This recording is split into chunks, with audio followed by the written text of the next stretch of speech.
Raikitra indray ao anatin'ny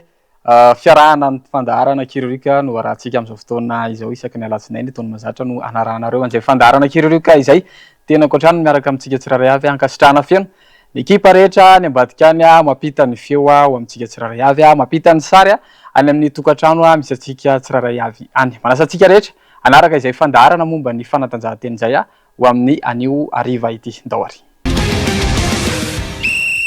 Ny rugby no anomboantsika ny fiarahana anisan'ny sport na fanatanjahantena ankafiziny rehetra tsy mifidy sokajy fa avy hatrany dia tia anazy avokoa na ny kely na ny lehibe na ny zaza mambehivavy zany mankafy an'ity tontolo ny baolina lavalava ty avokoa. Tamin'ny farany herinandro teo lahady omaly zany nisy an'ilay fifaninanana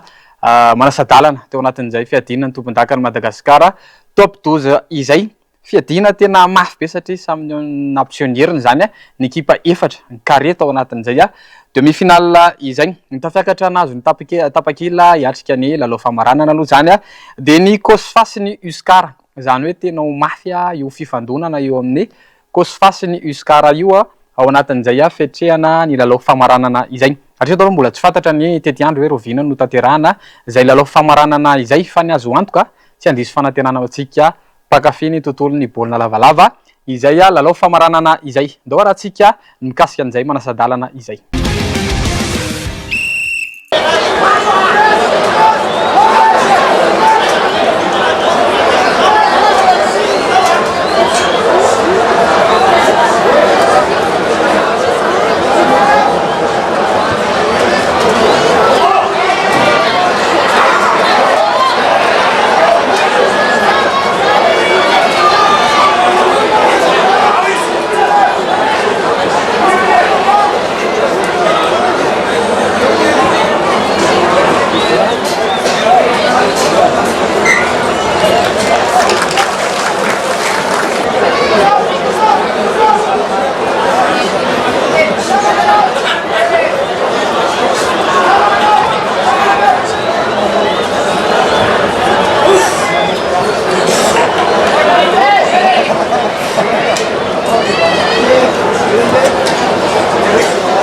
Hotanterahana ny famaranana ny fiadina ny tompon-dakany Madagasikara taranja rugby top 12 Kosfasy Uskara no iadiny anaram-boninahitra taoriana ny fandresena azon'izy ireo tamin'ny lalao manasadalana teny amin'ny kianjany Maki Andotam-pianaka.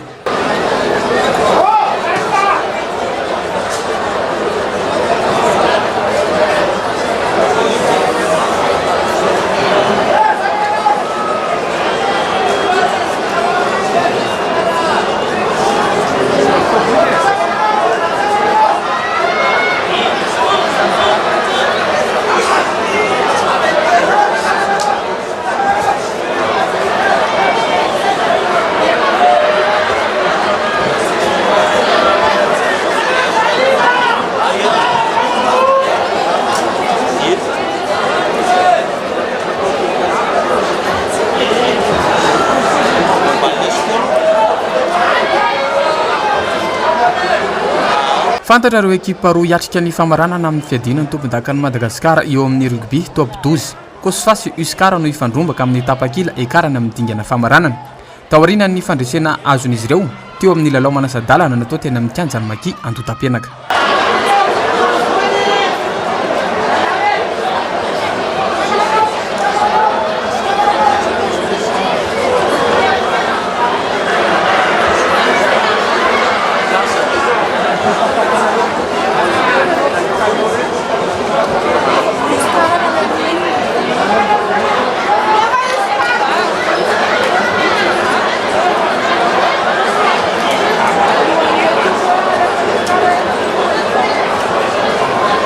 Ny lalao arahantsika amin'ny sary dia ny fionan'ny Uskara manao akanjo fotsy sy ny CEA Andramanalina manao akanjo mavo. Lalao enjana sy ny fandanjana nasehon'ny ekipa roa tota nanomboka tamin'ny fiandohan'ny lalao ka hatramin'ny farany.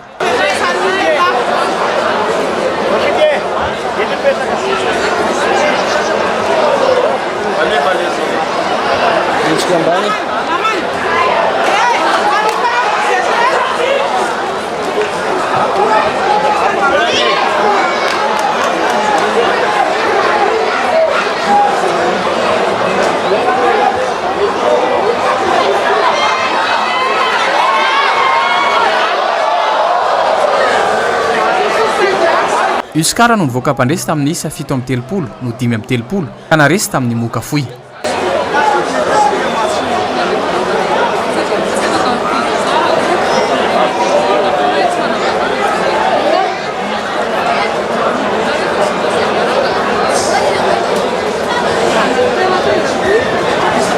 Ho tanterahana ny famaranana ny fiadinan'ny tompon-dakan'i Madagasikara amin'ny taranja rugby top 12 Kosfasy Uskara no iady ny anaram-boninahitra taoriana ny fandresena azon'izy ireo teo amin'ny lalao manasa-dalana natao teny amin'ny kianja Makian-Dota-Penaka. Lalao nampiatanetana ny mpijery hatramin'ny segondra farany izany noho ny fifandanjan-kery sy ny fifanenjehany isa teo amin'ny rotota.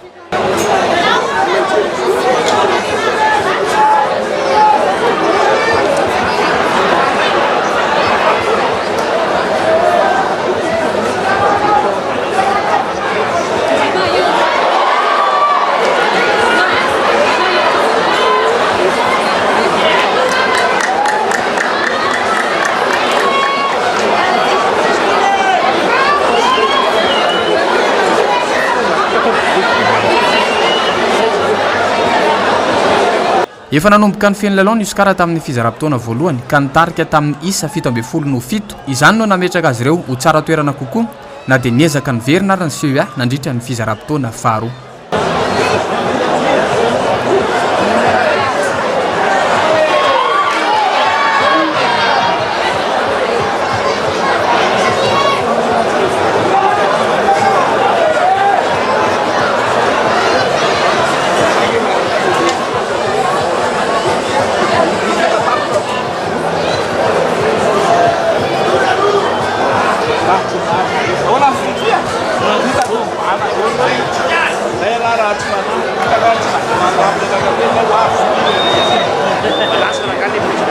Araka ny fanazavan'ny mpanazatra ny Uskara, ny firaisan-kina sy ny finiavan'ny mpilalao ny fototra ny fandresena. Izany no nahafahan'izy ireo nandresan'ny CEA ary nahazo ny tapakila hiatrika ny famaranana.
Alfa le faniaritra mibandy ny ray iny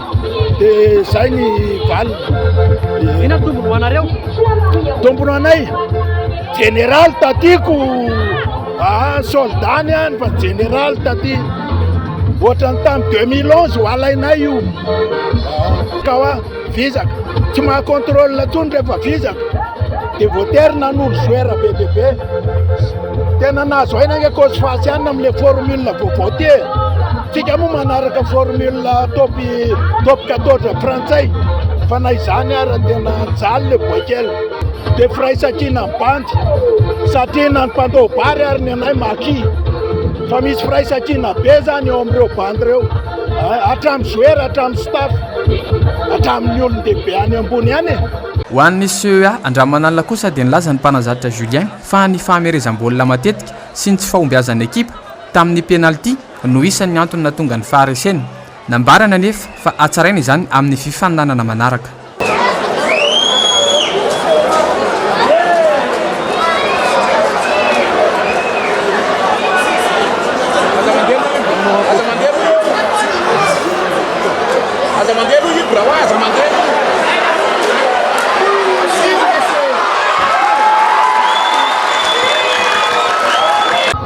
niresaka teo aminay zany resaka nanarinar baolina zay tao anatin'ny phase-na première mi-temps dia nanaro occasion koa zay tao anatina izy tia penalty fa raha amin'ny akapobeany no lalao niadiny baolina fa anariny zay zany any amin'ny top 8 zany anarina manindesika nataonay teo iny anariny zay amin'ny top 8 fa eno aminay amin'ny top 8 zany mbola sarosarotra ihany koa no aminay amin'ny top 8 fa skivy amin'iny zany zay skivy amin'iny faresena teo iny zay fa mbola anariny zay zany anarina foana hoe tena anariny zay. Tetsakilany Kosfa kosa tafita hiatrika ny lalao famaranana rehefa naharesany FTM Manjakaray tamin'ny 7-9 tao aorianany lalao tena mifandanja araka izany Kosfa sy Uskar no ifandona amin'ny famaranana lalao tena andrasan'ny mpakafy ny rugby maro.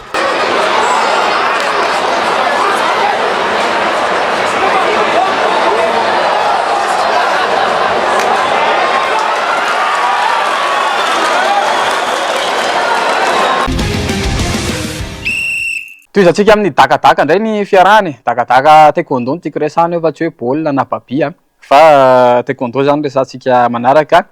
nandateraka ihany koa izy ireo ny fiadina ny ligna Analamanga zany tompon-dakana Analamanga zany ao anatin'izay taranja taekwondo izay tamin'ny farany herinandro teo ihany koa no nanantanterahana an'izay tany amin'ny gymnase Ankatso zany no nanaovana an'izay fifaninanana izay nahatratra 700 ny mpifaninana tonga nandray anjara section 4 na tonga solotena tao anatin'izay fifaninanana izay anisan'ny zavatra tena mampietsi-po ao anatin'itony fifaninanana itony satria za anisan'ny nakasary teny zany misy ny ankizy kely tena hoe tia an'ilay taranja dia misy mianjera ary zareo dia mitsangana fa sady mitomany no miady zany anisan'ny zavatra hoe fitiavana ao anatin'ilay taranja taekwondo izay anisan'ny mahafinaritra zany hoe tian'ilay tanora tian'ilay ankizy tian'ilay zazakely lay fifaninanana izay mazava be aloha zany mbola misy fiarovana be izy ireo fa na zany azy rehefa tsapany le hoe zany fa misy daka zany misy totono sy ny sisa dia mangano ano mitomany dia ny maresy ihany koa nefa dia sady mandidi kely amin'ireny trend ny TikTok sy ny sisa reny mahafinaritra amin'ny fanatanjahantena do raha tsika ny mikasika an'izay miaraka amin'ny Hussein Fida izy moa zany dia CTR ny taranja taekwondo ligue Analamanga.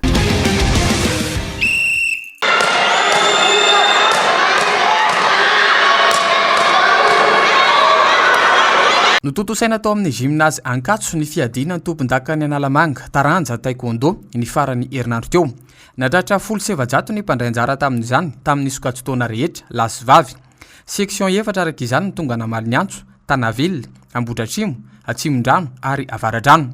tsapa ho ny tompona ndraikitra fa niakatra ny ahafo teknika ho an'ireo atleta ary mahavelombolo tokoa izany toy ny fifaninanana rehetra dia misy ny fitiliana sy fitsongana ireo atleta sangany ny efatra voalohany amin'izany dia mahazo ny tapakila hiatrika ny fiadina ny tompon-dakany Madagasikara vaovao mafaly ihany koa mizotra antsakany sy andava ny fikarakarana izay ataon'ny ligna Analamanga taekwondo ary tsy misy ny olana hoy Fida Hussein CTR ny ligna Analamanga taekwondo tsapa kehitriny fa latsapaka ao anatin'ny raha ny ankizy ny fanatanjahantena ka na dia milatsaka ary ny ranomaso dia tsy milavolefina izy ireo fa miady hatramin'ny farany.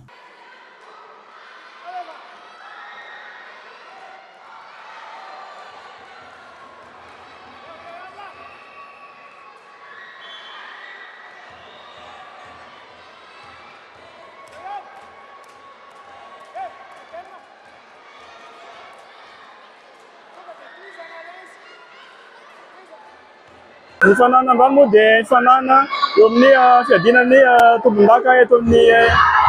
Analamanga zany fandray anjara nisy teo amin'ny 1700 ny fandray anjara ahitana sokajin-danja sy sokajin-taona rehetra fa zavatra hita masitsika dia niakatra ny avy teknikan'ireo atleta izay nandray anjara androany détection dia ny efatra voalohany no miakatra manao ny championnat de Madagascar. Ny ligue dia manana fanantenana zato isan-jato satria hita fa niomana ary vonona ny androbaka ny amboara eo anivon'ny fanana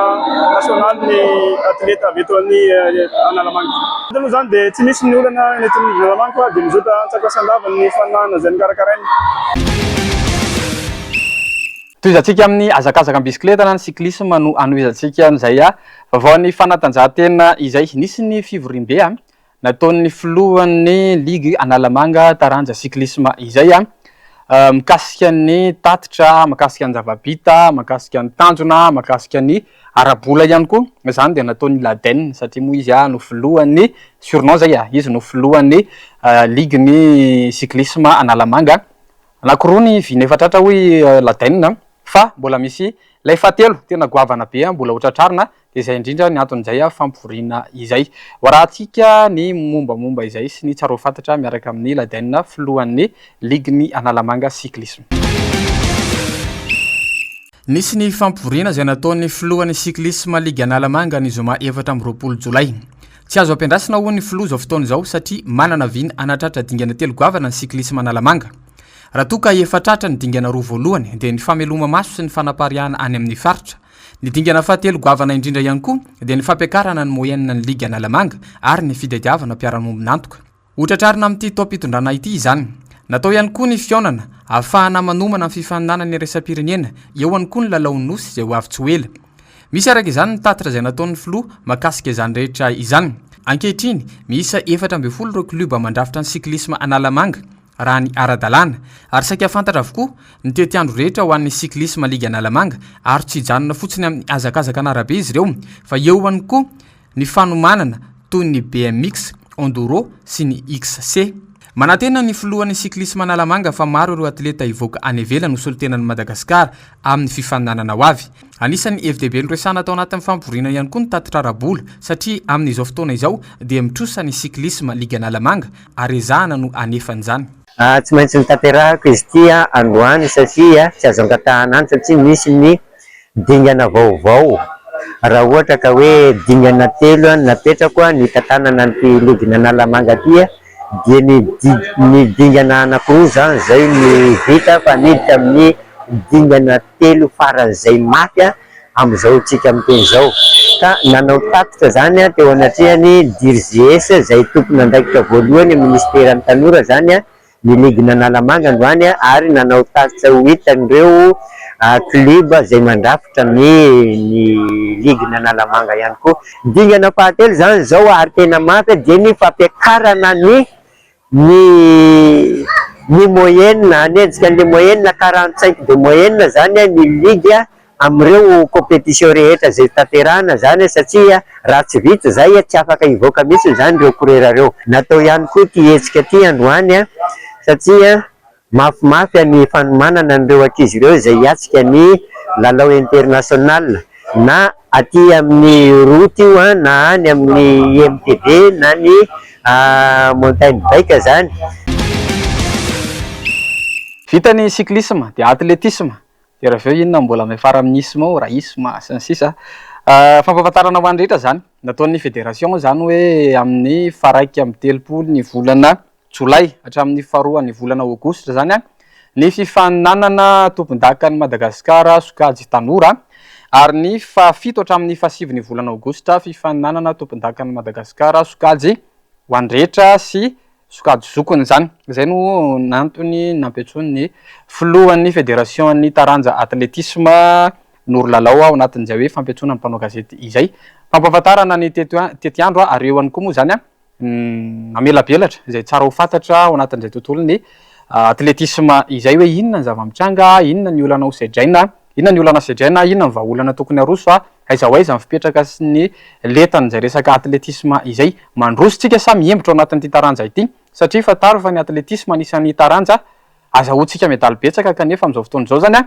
dia tady iva zay dia mila atsaraina, mila amafisina ary ny zavatra tena hoe isorana moa zany ireo atleta ireo tena hoe manao ny antsio zavatra ao anatin'izay tontolon'ny fanatanjahantena izay. Ndao raha tsika ny resadresaka ny fanaovana tamin'ny Norolalao filohan'ny fédération ny atletisme.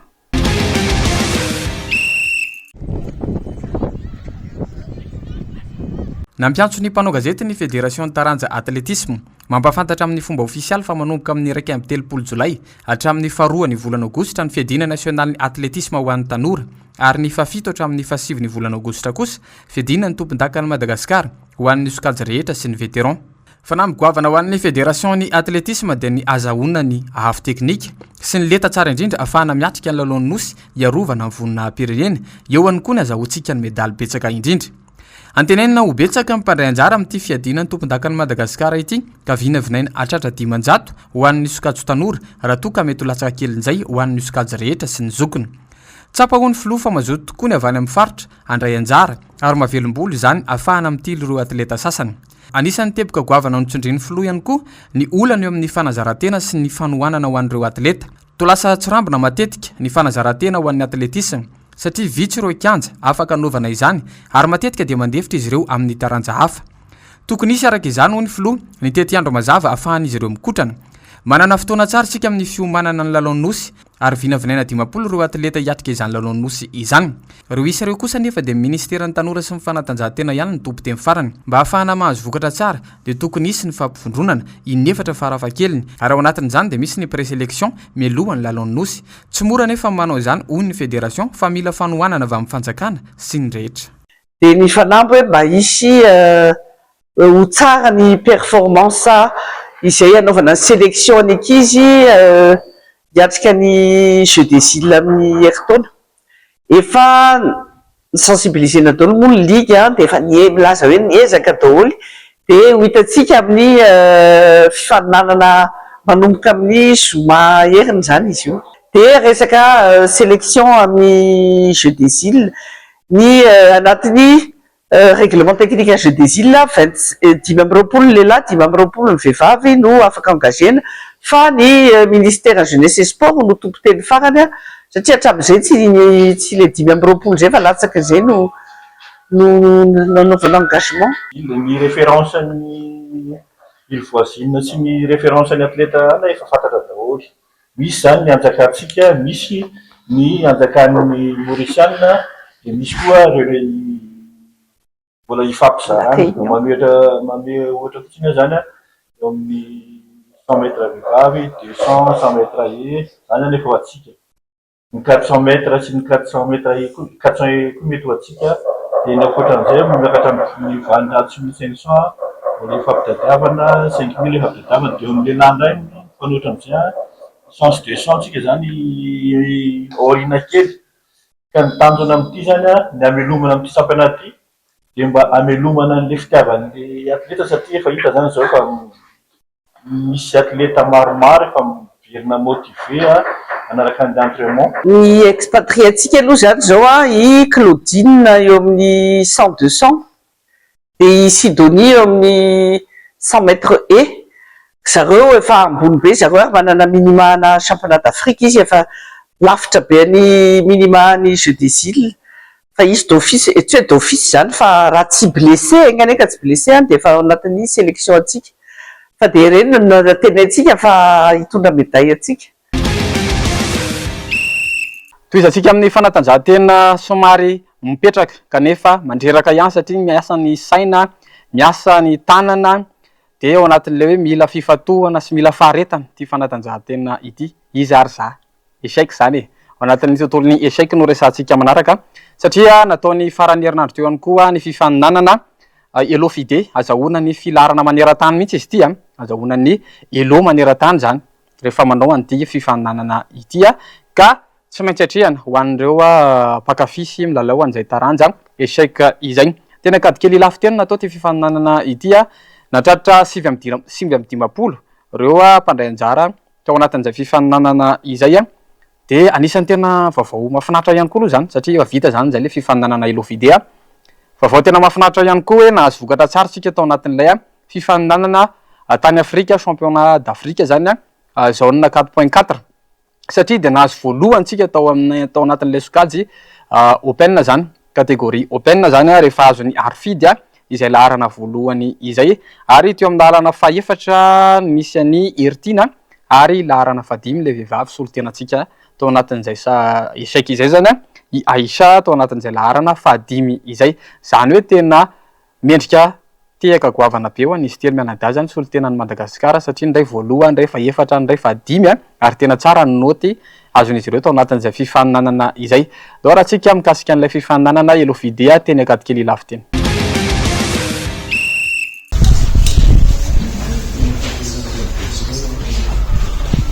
Totosan'ny zoma sabotsy sy alahady teo ny fifaninanana elofide izay natao teny akatikely lafy fifaninanana ahafahana mahazo ny filarana maneran-tany ny elofide natratra 7-10 ireo mpandray anjara sokajy open saika mpilalao avy eto Analamanga ny tonga namaliny antso araka ny maha open azy dia misokatra ho an'ny rehetra ny lalao saingy amin'ny fizarana ny amboara kosa misy natokana ho an'ny tanora mendrika indrindra sy ny vehivavy misongadina tombony lehibe ho an'ny mpilalao fifaninanana tahaka izao satria ankoatran'ny fahazahoana ny filarana maneran-tany na ny elo dia eo ihany koa ny fanatsarana izany indrindra ihany koa ny fifanankalozana eo amin'ny samy mpilalao eo amin'ny traikefa ankoatra izay dia efa miomana ihany koa ny fédération ny échec Madagasikara amin'ny fifaninanana ho an'ny tanora izay ataony 1 Jolay hatramin'ny 2 volana Aogositra. Ankoatra izay dia nahazo ny tsara indrindra Madagasikara tamin'ny championnat d'Afrique zone 4.4 izay natao tany Addis Abeba, Ethiopie. Ho an'ny Skaj Open dia Iralson Milanto Harfidy no nahazo larana voalohany tamin'ny 7.5 tamin'ny 7. Izy araka izany no tompon-dakany Afrika zone 4.4. Ankoatra io dia faefatra Andrianiana Ertina nahazo isay 9 tamin'ny 7. Ary ho an'ny Skaj vehivavy dia larana 5 no misy an'ny Ranaivomanana Aisha nahazo ny isa 4.5 tamin'ny 7. Hita ankehitriny fa tsara toerana ny malagasy eo amin'ny taranja échec ary manomboka fantatra izao tontolo izao. Tanjona amin'ilay tournoi zany dia araka ny hoe maha classement azy azahoana classement international na le hoe elo zany zay ilay terme technique ho an'ireo mbola tsy manana dia misy koa hoe ireo efa manana afaka manatsara ny point elohany zany atao hoe ireo mpilalao sangany aloha dia anisan'ny namiratra daholo tany amin'ny filarana lolo daholo nisy andry zareo zany hatreto izany hoe hita hoe mitazona ny toerana misy azy zany raha eo amin'ny point elo rehefa manana traikefa kokoa misy koa zany ho an'ny mpilalao tena hoe angalana traikefa zany le tournoi ohatran'izao satria 9 round le izy misy possibilité betsaka kokoa zany ahafahana miona amina joueur maro dia ahafahana mampiatra an'izay zavatra mianarana zany expérience kokoa an'ny mpilalao zany dia ny amin'ny herinandro ambonitsika miatrika ny championnat national la jeune matao manomboka ny 31 juillet 1 et 2 août zany eto Antananarivo natao. Ankoatr'izay zany aloha zao amin'izao fotoana izao any Addis Abeba any Ethiopie zany dia mandray anjara amin'ny championnat d'Afrique zone 4.4 Madagasikara ahitana mpilalao 3 zany any vehivavy iray lehilahy anankiroa ahitana ny Arfidy anisan'ny meilleur joueur malagasy misy any Ertina champion de Madagasikara dia misy any Aisha ihany koa anisan'ny mpilalao mahay amin'ny sokajy vehivavy. Eo amin'ny lehilahy zao larana voalohany vonjimaika zao Arfidy dia eo amin'ny larana fahatelo vonjimaika misy any Ertina. Aisha indray zao hatreto eo amin'ny larana fahaefatra. Anisan'ny tanjona aloha zany amin'io ohatran'ny hoe tournoi aty amin'ny faritra Afrika anisan'ny hoe mampisongadina ny firenena zany le izy satria misy faritra maromaro anisan'ny ahafantaran'ny olona antsika izay amin'ny sehatry ny sek zany aty Afrika.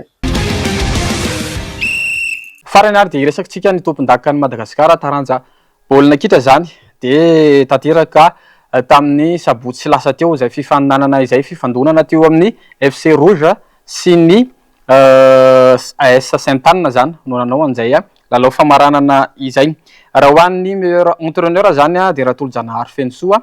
izy dia mpanazatra ny FC Rouge izy no nahazo ny meilleur entraîneur zany tao anatin'izay tompon-dakany Madagasikara baolina kitra izay. Meilleur gardien du but kosa dia Randimsoa Arinjaka na Itolidomo nahafantarantsika anazy mpilalao amin'ny Elgeco Plus. Meilleur buteur Tomi nafaty baolina miisa 7 resiny Mbappé roa teo zany izy tao anatin'izay tsika aloha izy nahazo ballon d'or nahoana miresaka ballon d'or zay tsika fa somary mampisalasala be zay ballon d'or zay hoe izy ary no ballon d'or amin'ity taona 2024 ity. Iverina amin'le tompon-daka Madagasikara tsika meilleur joueur zany dia Elio Abraham izy dia ao amin'ny FC Rouge ary farany zay tsikely indrindra zany dia ny FC Rouge no mivoaka mpandresy tao anatin'izay fifaninanana izay noho izany miaraba ny FC Rouge tsika izy no tompon-daka Madagasikara tao anatin'ity toam-pilalaovana 5 sy 4 ity. zay ihany koa no mamarana ny fandaharana kirioka zany tao anatin'izay tontolo ny fanatanjahantena sy ny vaovao mikasika azy izay tiako foana manamarika hoe ho anareo zay te hiasa aminay zany de aza misalasala mihitsy fa ndao ataontsika izay fiara-miasa izay tena hoe misokatra amin'ny varavarana malalaga be eo de afaka miara-miasa tsara ao anatin'izay fandaharana momba ny fanatanjahantena izay fataro fa ny échec tafiditra ao anatin'ny fanatanjahantena sao de gaga nareo hoe efa maninony reny ny tafiditra ao de noho izany mbola betsaka reo fanatanjahantena mety hoe misy eto amintsika fa somary misalasalatsika hoe fanatanjahantena ary ve zany sa tsy de azontsika resahana zany ao anatin'ny fandaharana kirioka mba ame fotoananao amin'ny herin'ny toy izao indray fataro ihany koa fa misy ny famerenana ny fandaharana isaky ny alarobia atoandro zany no miverina ity fandaharana kirioka ity aza misaraka amin'ny MBS Fahitalavitra sy ny MBS Radio.